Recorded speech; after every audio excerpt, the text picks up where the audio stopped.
Palos Verdes hike, and goes right through the middle of the park. But basically, in this video, I'm gonna just take you through the hike and show you some of the edible plants, and we'll talk about like the nature and animals and minerals and stuff in the area.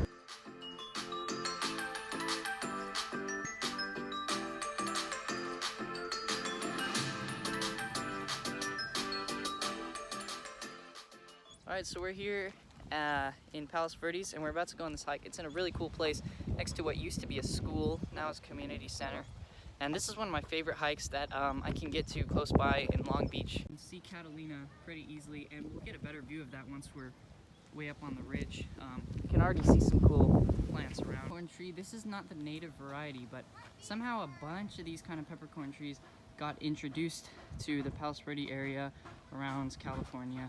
Starts over here. Doesn't look like it has much, but this thing really gets pretty big.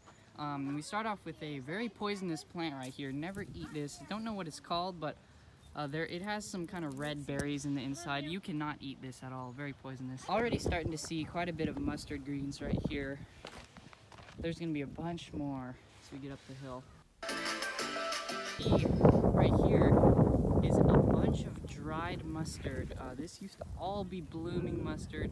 It's all dried now. There's plenty of live mustard, but just the drought and the age, you know, this has been here for quite a while. We can start to see lots of edible plants up ahead. California sagebrush right here. And the seeds of our, that are edible, I think you can also eat pretty much most of the plants like Native Americans have used. And also you can rub the leaves if you have a cut, and it helps as like kind of a clotting agent. Well, in the back we can see some more edible plants. There's a bunch up ahead I'll show you. Alright, so what we have right here, this is called lemonade berry. I'm sure you've heard of it if you know Californian edible plants. Oh man, that's delicious. It's a berry that the covering, the outer covering, got this like lemony taste. Inside there's a seed which you can, well, what Native Americans would do is they'd boil up all of this, makes a good lemon tea. I'm sure there's tons of vitamins and stuff in there. And then you can dry out the berries, crush them up and turn them into flour. So this thing, oh, this thing is fruiting like crazy. I don't know exactly the fruiting season. Those down there are not fruiting too much. This one is fruiting like crazy though, and you can just see how many there are. So if I had to survive out here, I'd use this as my main source of flour. I have a bunch more of the lemonade berry here. I'm just gonna take some. You can just suck on this. It tastes really good. Chew it up, also pretty good. Spit out the seeds. And then also down here, I'm pretty sure this is more of the buckwheat that I was talking about. So I just want to show you on the ground, we have a ton of sandstone right here, or limestone. I don't know the difference too well yet. Still working on rocks. But this stuff right here is very plentiful in this kind of area, and I mean, it makes certain plants hard to grow, but these plants here, they thrive in it. So you can tell, you know, a little bit about what's in the ground and what plants go well with it, and maybe why we don't see these more down in Long Beach area. Okay, I just spotted a tree I have never seen in this area, and I've done this hike hundreds of times, but I'm pretty sure the red leaves of this are edible. I don't know about the fruit though, so I'm gonna take a look at that. To plant snap, it is a mastic tree, which I don't think it is, but I have eaten the leaves of trees similar to this, so I'm gonna assume that it's edible, which you shouldn't always do this, but I have eaten a tree very close to this before. I'm gonna do some more research on it though. Alright, we got a lizard right here. I think it's a western fence lizard. You can tell those by the blue belly. We might have to catch this little guy. He went in the bush. Well, I'll try again. Alright, so we are coming up into a really cool place I call the quarry. Ooh, birds. More buckwheat. So basically this area is a giant, like basically a quarry. Oh, another lizard down there. So basically it is well, it's a giant quarry. I'm pretty sure this was used to mine for something. Got a lot of red here. It could be iron or something. But the ground is very rich with basalt all across here. It used to be black even because it was so exposed. But now it's starting to get covered up with the sandstone and stuff. So back here, I want to show you something. Someone took out some bushes here. Back here is where I find tons of talc crystals. every time I take a look here, I dig around and like, just like that, you find crystals all the time that are forming here. I don't know what it is, but every time I come back here, there are more crystals that I haven't found.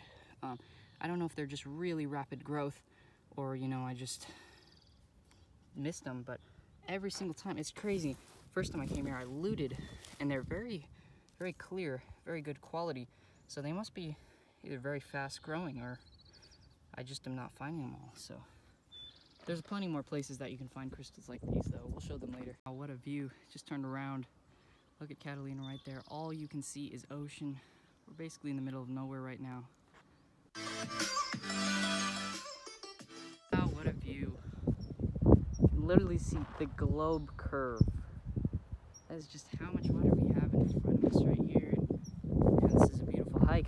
Even though it is kind of dry out here, there are quite a few plants around. Alright, we're gonna keep carrying on. This white stuff here, this is a type of lavender, I'm pretty sure. It smells really nice. I'm sure you can garnish food with it. Medicinal benefits. I'll check more on that later. But yeah, you can see there's plenty of bush sage all over the place. Or not the bush sage, the big sage. And still tons of lemon berries. We're gonna start going in more and try to find a creek, because I know there's a creek around here. Not much water in it, but I haven't been there in a while, and this path splits off a lot, so I'm gonna try and find it. You got a lot more mustard right here. You can eat the greens of this, you can eat the root, the stalk. The stalk eventually gets big enough that there's literally a starch in it that you can scrape out that's kind of like a flower. And of course the flowers you can eat. They taste kind of like cauliflower. That's one of its relatives. And if this thing gets proper care, a lot of good shade and water, this thing can grow huge, and the leaves can be as big as cabbage. Here, flying around, that's the thing that's been doing a lot of damage to the garden. So I always catch those and feed them to the chickens when I get a chance. This is a wild poisonous cucumber vine that's dried out. I guess it's not the season for these. I see them all over the place. Sorry I couldn't find a live one. Hopefully I will find a live one, but this is the dead one. Mustard up ahead. There's a trail split, so I'm gonna have to figure out which way to go. Water here. I'll take that. So this trail, this is not the one that we want to take. Pretty sure we want to keep going on. I think, not certain, but we're gonna try it. Also, you can see up there. Whoops. There's a grapevine growing up on top of this estate right here. That's pretty cool.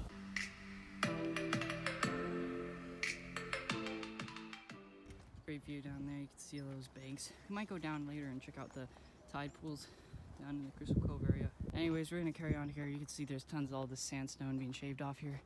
And we're gonna check out, there's an area I used to mine for crystals and bring them back somewhere around here.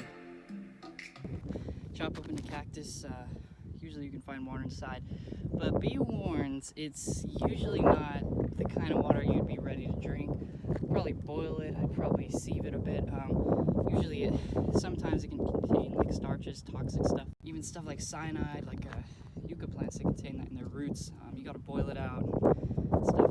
But if you are about to die, go ahead, chop open a cactus, especially those bowl-shaped ones. You might find some water inside. Oh, we got some more cactus down here. This one, however, is edible. This is the prickly pear, I'm sure you know of. Fruits are edible. Be very careful, because you're probably going to get a lot of spikes in your mouth if you eat it wrong. The thing with these is they have large spikes, and then around the place where they have those large spikes are tiny little ones that seem invisible, but they will stick into you, and they are really terrible, really uncomfortable, especially if you get them in your mouth. So very careful around that. Usually you want to scrape it off the rock. In fact, usually I'd stay away from this whole plant if I were you. However, we do have some right here. We do have flowers. Let's see, we got any. Oh, we got a fruit out there. See that little red thing right there? That is edible, and I have eaten them. I think twice I have gotten stung from eating these, and basically they kind of taste like a sweet tomato, not really like a fruit. They taste pretty good though. There are very large seeds inside. Goodness, I didn't get it on camera, but we got a snake or like a skink or something down here. I've never seen a snake here, and I really want to see if I can get one on video. Oh shoot, sorry plants. Oh, it's down there. It was a stripy one. It ran away. Anyways, here's the fruit. I'm not gonna try to eat it. Not this time.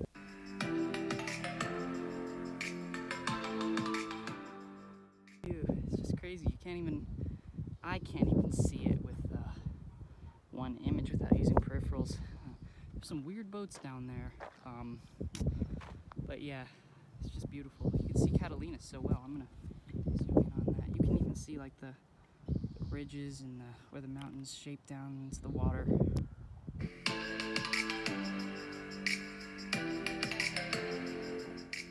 Another stop here, and I've been seeing this plant a lot, and I don't know what this is. Don't know if it's edible. It doesn't smell too edible. It smells kind of like a basil, like a Mexican garden sage kind of type plant. You know, you always want to know every plant in your area if it's edible or not, because if you get stuck out here, you could be like surrounded by food and not even know it. So that's why you want to know every plant you can. All right, if you are starving for grain, if there's no berries, you can go down there and take some of that grass. Inside of it are very small seeds that contain a white starch, which can be made into flour.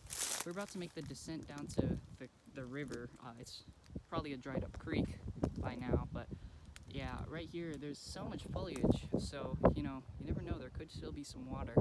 And I think I even see some fennel out there, that green stuff in the distance, so we might find some fennel today. Alright, so we got these sandstone really long layering right here, and this is what you would find the crystals in. Over many years, sandstone starts to turn into crystals. I'm pretty sure it's because of the silica content in it or something. I'll have to research more later, but that's why you find so many of these crystals out here. And if you look up here, yeah, so you get these rock slides, and that's what will bring the crystals down to you. You see this kind of weed-looking plant right there? I am pretty sure that's a thistle doing bad because there's no light. That you can totally eat. It's very spiky, but if you boil it up, you can totally eat all the leaves. You can eat the root. I'm pretty sure even the flowers. And if you're wondering about that grass stuff, we got some of it kind of right here. That isn't exactly the kind that was over there, but sometimes grass with those seed kind of things, you can find a starch in there that can be used for flour, kind of like a really bad, inefficient form of wheat. But you know, you wouldn't have much to do besides look for food if you were stuck out here. Slabs there, those could be removed very easily, weakening the whole structure up there. But yeah, you see you have a lot of lemon berries, so I would mostly focus on those right there, because that's a good source of food. Right here, this is where me and my friend used to mine for crystals. I lost a very good knife that I was using to cut stuff up with right here in this slide, and this bush used to be a lot smaller. I'm gonna try and take you up here without dying, and I doubt there are any crystals left, but you can see it's not too hard to get up here, and these slabs are pretty strong, so we were pretty dumb, and we would literally be cutting away down here trying to get crystals. And I know, erosion, whole thing. It's back when I was in elementary school. Didn't know what I was doing, but we pulled quite a few very, very large crystals out of here. And I'll show you when we get back home. I'll show you some of the stuff we brought back. But yeah, we didn't do all this damage. Not too much. Most of it was just sliding down here. But my knife is still down there. It's one I made a long time ago using an old metal sheet I found under my bed. But yeah, we're getting really close to the river, so check that out. Poisonous cucumber right there. So much foliage around this area. Not sure what of it is edible, but you can tell that we're near water, or what used to be some water. And there's the old bridge right there. Okay, so I used to come down here. Me and my friend would set up a camp right here, and we even cleared out a little area down here, and let me catch my breath. We'd be, you know, divvying up all the crystals right down here. We had a little table we made out of a log, and we'd be kind of bringing all the the edible plants around here. But yeah, if you see this, this is water.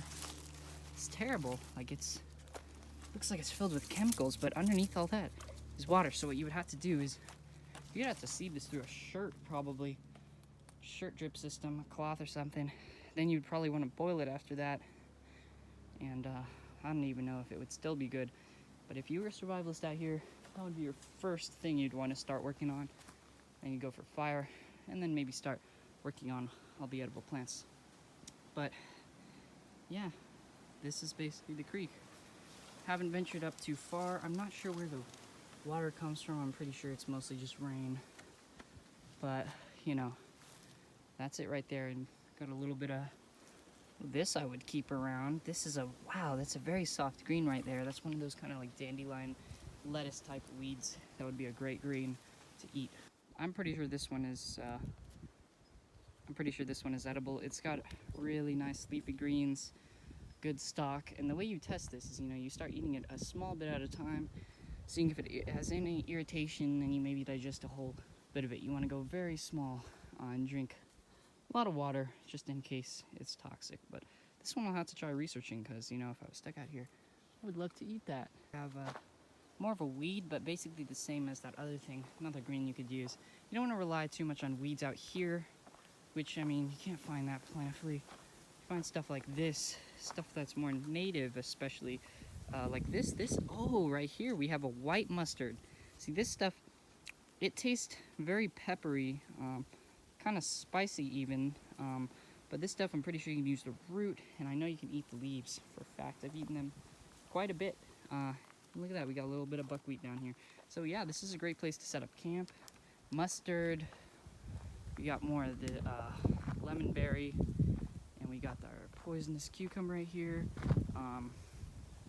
Yeah, so this is probably where I would set up. Lots of good wood around. You'd hike out, harvest all your berries. They're just so plentiful, you wouldn't need to do any planting or cultivating or anything. And yeah, that's probably where I would live.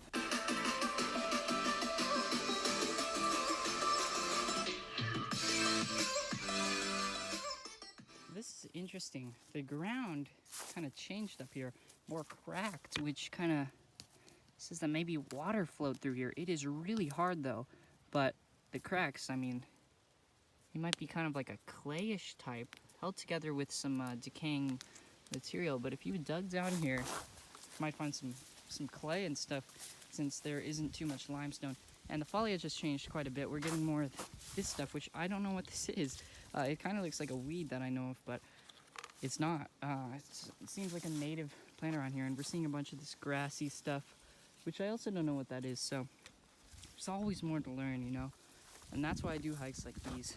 Take a picture, go home, look it up, and then, you know, figure out what kind of plant it is and if it's edible or not.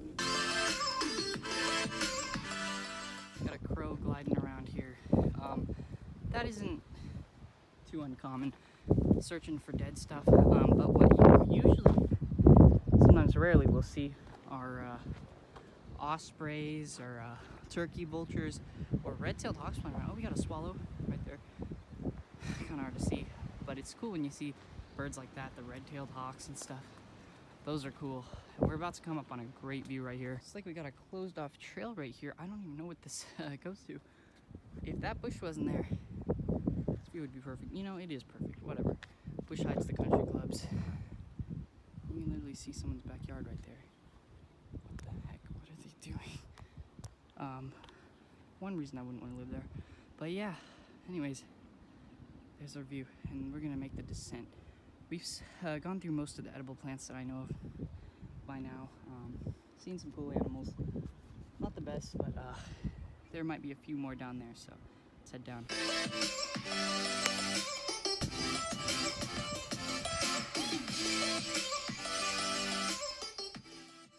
Almost looks like a shedding of a rabbit. This could also be wolf scat right here.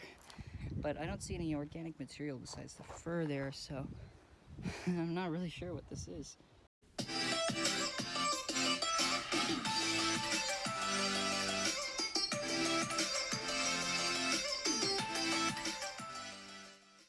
look, it's more that tree that I don't know. Gotta check that out. That looks like a mango tree, kind of. I'm pretty sure it's not. Leaves are not dark enough, and it'd be red at the tips quite a bit.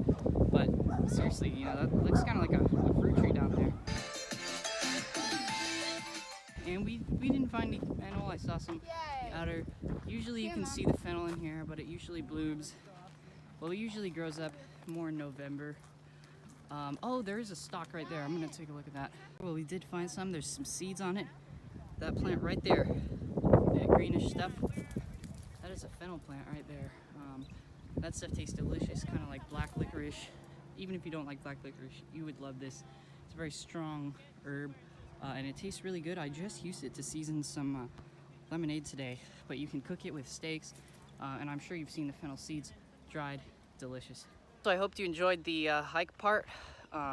I'm gonna go home and edit it, but first I want to give you my analysis on what I would do if I was stranded out here and it was like, you know, 1700s. There was no houses around here and I was stuck out here all by myself. So first I would probably head towards that creek, figure out how to set up a water filtration system. I would probably use my own shirt to filter the water, but of course I would need some sort of bowl to do that. So I would probably try to use clay, which is difficult to get out. So maybe look for some of the larger leaves around here, maybe even a basket that I could use with mud to fill up the water. Mud is sometimes edible. You just want to make sure it doesn't have the wrong chemicals in it. Then I would obviously next focus on fire.